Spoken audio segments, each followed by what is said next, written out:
டேய் அந்த சுந்தரத்தை போய் இழுத்துட்டு வாங்கடா. சரியா?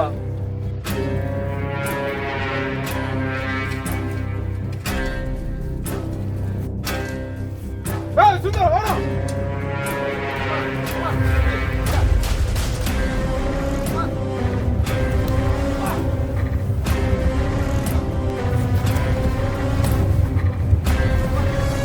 வேலைக்கார நாயே எப்படா காசு தருவா?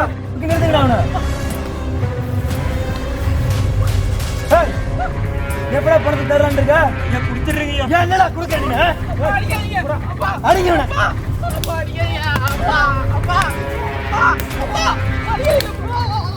இன்னும் ஒரு வாரம் தான் உனக்கு டைம். அதுக்குள்ள எப்படியும் என் பணத்தை கொடுக்க பாரு.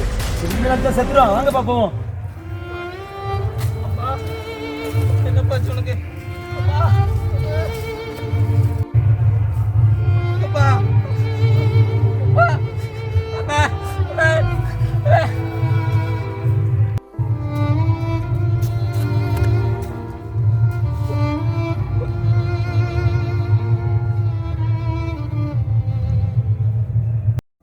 ஏற்கனவே வளர்க்கலாம்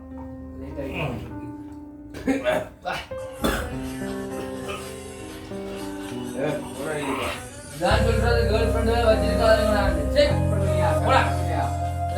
இல்ல மாப்பிள்ள வீட்டுல இருந்து காலேஜ் வாப்ப நாளைக்கு பண்ணையார கூட்டு போய் அடி அடின்னு அடிச்சுட்டாங்க. என்ன அப்பாவுக்கு அசிங்கமா போச்சுண்ணே. பேச்சு மூச்சு இல்லாம இருக்காருண்ணே. சொல்ற நீ தானே நல்லா படிக்கணும். குடும்பத்தை நீ தானே பாத்துக்கணும்.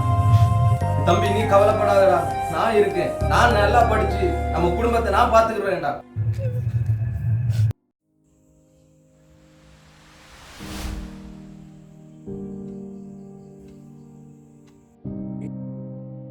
நல்லா படிச்சு நம்ம குடும்பத்தை நான் பாத்துக்கிறேன்டா. நான் பாத்துக்கிறேன்டா. நான் பாத்துக்கிறேன்டா.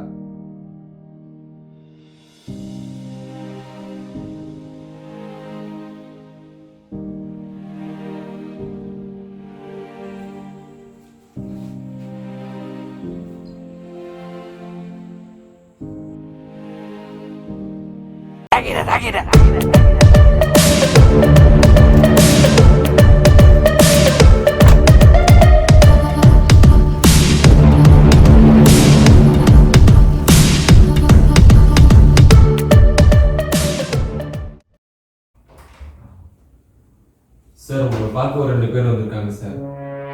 ஓகே அவங்க உள்ள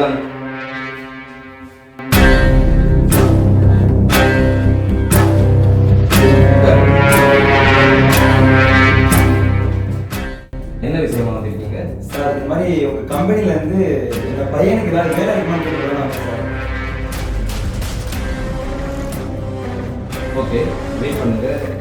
எனக்கு முக்கியமான ஒரு நபர் வராது. அவர்கிட்ட நான் ட்ரான்ஸ்ஃபர் பண்ணிட்டு உங்களுக்கு பதில் சொல்றேன். சரி சார், சரி சார்.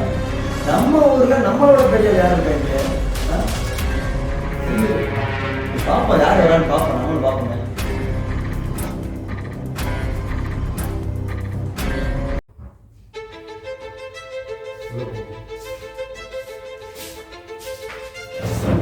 சுந்தரம் நீ என்ன இங்கே வந்துட்டு இருக்கிற? சார் நீங்க கொஞ்சம் அந்த சைடு தள்ளி நில்லுங்க சார். அப்பா நீங்க வந்து உட்காருங்கப்பா. டேய் தம்பி நீ உட்காரு. சுந்தரம் உன் பிள்ளையப்பா இது? சார் என் கம்பெனிலே வந்து என் அப்பாவை நீங்க பேர் சொல்லி கூப்பிடுறீங்களா? அப்பா அவருடைய மகனுக்கு வேலை தேடி நம்ம கம்பெனிக்கு வந்திருக்காங்க. வேலை கொடுக்கலாமா வேண்டாம் நீயே சொல்லப்பா. பாருப்பா தம்பி, நம்ம கம்பெனிக்கு ரொம்ப தகுதி வாய்ந்தவங்களும் திறமைகளும் பார்த்தாடி வேலைக்கு எடுக்கணும். அவங்க நல்லா வந்து பணக்காரர் இருக்காங்களா ஏழை இருக்காங்களா அந்த மாதிரிலாம் நம்ம இருக்கக்கூடாது. நாய் நம்மளை கடிக்கிறேன்னு சொல்லிட்டு அந்த நாய் நம்ம கடிச்சா நமக்கு அந்த நாய்க்கு என்னப்பா வித்தியாசம் இருக்குது? சார் நீங்க என்னதான் என் அப்பாவை கஷ்டப்படுத்தினாலும் கேவலப்படுத்தினாலும் என் அப்பாவோட பெருந்தன்மையை பார்த்தீங்களா சார்? சுந்தரம் இந்த மனுஷன் ஒரு வார்த்தை சொல்றான். எனக்கு தப்ப உணர்ந்து மன்னிப்பு கேட்கலாம். இந்த மனுஷன் ஒரு வார்த்தை சொல்ல சுந்தரம். ஐயா நீங்க ரொம்ப பெரிய பெரிய வார்த்தை சொல்றீங்க. உங்க தப்பு நீங்க உணர்ந்துட்டே எனக்கு போதுங்க. இனிமேதான் எடுத்து முகத்தை பார்க்காம அவர் மனசை பார்த்து செய்யணும். அது எனக்கு போதுங்க. ரொம்ப நல்லா சுந்தரம்.